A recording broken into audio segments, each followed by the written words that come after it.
Hey guys, कैसे हो सब लोग? आई होप बहुत अच्छे होंगे। আমিও অনেক অনেক ভালো আছি। তো আজকে সকাল সকাল ভিডিওটা স্টার্ট করছি। সকাল সকাল ব্লগটা আমি স্টার্ট করছি। এখন 6:30 বাজছে আর আমার মেয়ে আর আমার বর উঠে গেছে। আজকে আমাদের বাড়িতে কিছু গেস্ট আসবে, মানে আমরা যেখানে আগে থাকতাম ওখান থেকে আমার বেটি মেয়েকে দেখতে আসবে। তাই ও দুধ শেষ হয়ে গেছিলো, তাই ওর বাবা নিচে থেকে আমাকে দুধ দিয়ে দিল আর আমি ওপরে গিয়ে একটু চা বানাবো। অ্যান্ড একটু পায়েস রাখা ছিল, রাত্রিরের পায়েস বানিয়েছিলাম, তো ওটাই আমি গামলাতে করেই খাচ্ছিলাম হাত দিয়ে। কে কে গামলাতে করে পায়েস খায় আমাকে একটু কমেন্ট করে বলবেন। আর কোথায় কোথায় থেকে আমার ভিডিও দেখছেন, কে কে বাঙালি হচ্ছে, এটা কমেন্ট জরুর করবেন আর আমাকে ভালোবাসবেন অনেক অনেক।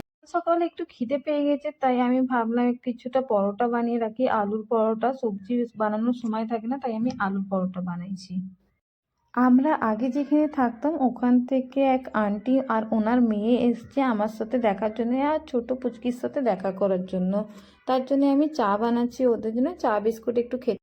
এই যে এরা দুজনা খেলা খেলা করেছে আর বাবু তো এর কোলে গিয়ে একটু সময়ের জন্য ছিল, তারপরে কান্না স্টার্ট করে দিয়েছে।